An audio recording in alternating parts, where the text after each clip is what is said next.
And welcome back, PlayStation Live from E3. We're going to talk about Just Cause 4. I got Adam from the development team, and Ryan joins us once again. Hello there, sir. How you doing? And hello, Adam. It's good to have you here from Avalanche. I'm a big Avalanche fan. Thank you. We're happy to talk about Just Cause, right? Absolutely. Yeah. Great to be here. Good to have you here. Let me start and I know you can't really talk much about this story. Sure. But tell us a little bit about, just set us like kind of in the universe of Just Cause, where Just Cause 4 takes place. Sure. So at the end of Just Cause 3, Rico has liberated Medici from Di Ravello, and he's kind of took some time and enjoyed life, but then a new mission came up where that kind of involves his family. And so he's traveled to the island nation of Solis in South America to fight an enemy like he's never fought before. That sounds like a good setup. Yeah. Nice. Yeah, you guys are like good to go on that. Yeah. And I know we don't want to talk too much about the story, and I'm not going to milk you for details, so Okay. do not worry. But tell me a little bit about like what's new in Just Cause 4, from the team at Avalanche, and kind of what are your main goals with this game? I mean, our main goal is that we want to be the premier sandbox kind of action game out there where the players can go in and do what they want to do. If you want to go and just tether a bunch of cows together, the game will support that. If you want to go jam through the mission and be a superhero, the game will support that. And so we've focused on things like customization with the grapple hook, and as well other things that are like massive physics playground toys, like the tornado that you might have seen in the trailer. And Yeah, we can other. actually, maybe we'll play the trailer on the big screen here for folks in just a minute here. But Sure. yeah, continue. Sorry to interrupt. No, not at all. But yeah, in general, what we focus on is giving players the ability to do the things that they want to do. And I think one of the highest compliments we got paid in the past was that if you think you can do it, you probably can. And when you do it, it looks good. So we really took that at kind of the heart of a lot of our methodology going into this one. So how does Yeah. your team continue to craft these giant, massive open worlds that we just love playing in?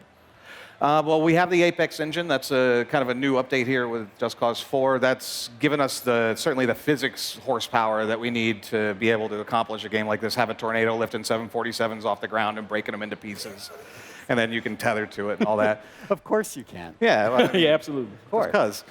But of course. if you haven't heard that one, Yeah. yeah. But no, I forgot where I was going because I made a joke. No, but the joke was worth it. I know. It was worth it to interrupt your thought. But ultimately, we took the engine, we massively upgraded it. We allow for physics interactions like we've never had before, and with that, we're allowed to do things that we've not been able to accomplish in the past.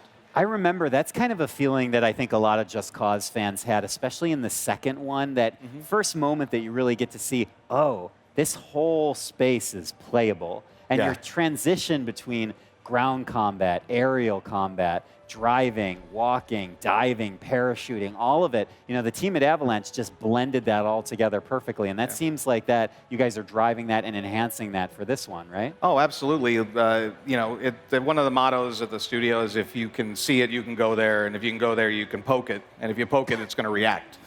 I like it. Did you engrave that in wood somewhere? That is actually a motto for us. I love it. I love it. Sign me up for that. And so it was important that while you're doing that, if the experience that you want is to drive around, we want to make that experience excellent. We want the car handling and the helicopters to behave the way you want them to, and we want to load them up with weapons so you can blow things up, because blowing things up is sort of at the heart of what we do. Yeah, it's on Rico's business card. Blow Blowing things up. Yeah. So what were some of the lessons that you learned from Just Cause 3 that you're bringing over to Just Cause 4? Sure. In general, we watched a lot of players online, and that's kind of going into this era now. There's all these streamers and YouTubers and all that allow us to kind of see the way players are playing in a much bigger sample size. And so we used a lot of that, and then we also paid a lot of attention both to the reviews, but also the comments that we were seeing as we went. And the design team are a bunch of maniacs and actually built like a giant spreadsheet that aggregated and weighted all these different feedback points, and we identified what we felt were some of the biggest things. Whoa. And then also through just our own observation. So once we did that, we kind of rested into saying, like, we need to give them more options. We need to give them more ways to interact with the world.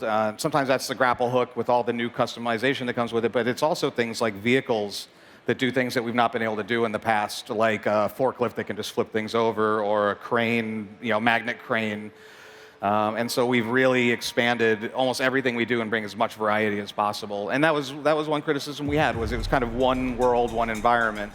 Now you have 4 distinct biomes that all have very unique gameplay to themselves. That's awesome. Creativity runs through in your development team. Oh, yeah.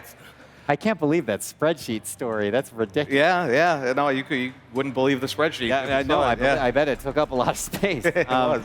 Tell me a little bit about the world progression. We were talking about that backstage, that's something that kind of has been in the Just Cause series to sort of make progress in the world and either take down a dictatorship or cause chaos. I mean, what does that system look like in Just Cause 4? In Just Cause, so we had a system in Just Cause 3 where you would liberate bases and kind of progress your objectives, but it didn't really manifest or render much. You didn't see the world change much aside from maybe that town suddenly looked liberated.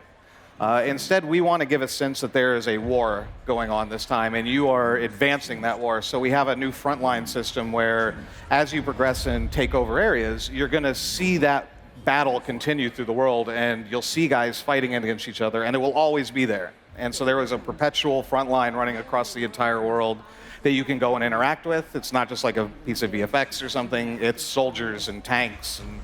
And then as you liberate bases, it has a tangible effect on what your army is able to do. If you liberate a tank base, suddenly they're going to be able to have tanks because they weren't before, because they're a rebel army. They don't have nothing to start. So we wanted to kind of really make that not only just a system that moved you through the game, but something that showed that you are in fact liberating this nation. That's all. This trailer's bonkers, by the way. Sorry I interrupted you, Ramon. Crazy. Can I just ask real quick, when you guys are putting all this stuff together, did you find that there were any technical or creative hurdles that your team faced, and how did you overcome those? Does anything stand out during the development period? Sure. I mean, as you can see, the physics interactions in our game are absolutely over the top, and we kind of recognized we needed to add more muscle and more horsepower to what we were doing. So that's kind of where the Apex engine came in. And that's what allows us to do this right here with a giant tornado. And that's not a piece of VFX. That's not just like a special effect that looks cool and gives atmosphere and mood to the game. That is actually picking up 747s and tearing them apart. That's actually picking up vehicles. Enemies react to it. We even had a guy kind of claw across the ground as he was getting sucked up into it. That's terrible. I want it to be believable. Yeah, but very believable. No one is relaxed getting sucked into it. Yeah, well, and also it's all a game. Yeah. Right? It's all in fun. Right. No So real tornadoes were used in the Nope. creation of Just Cause. So if you could only pick one of the new features that you're most excited about players getting their hands on, which one would it be? For me, it's the grapple hook, because I think that's where we give a lot of expression and creativity to the player. It's not just a matter of, can I shoot all these guys and empty this base out? We almost in a way kind of look at it like a skateboarding game, where it's not, can I grind down this rail? It's how dope can I go down this rail? And so we try to give you as many ways to, like, I can take this base in any of 50 different ways, but what if I put a bunch of airlifters onto a thing loaded with explosives and drop it into the center of the enemies and then suddenly kind of take it from there? All of that is possible. It's really up to your imagination and what the combinations on the hook are in the thousands. Someone told me the number once and I can't even remember it.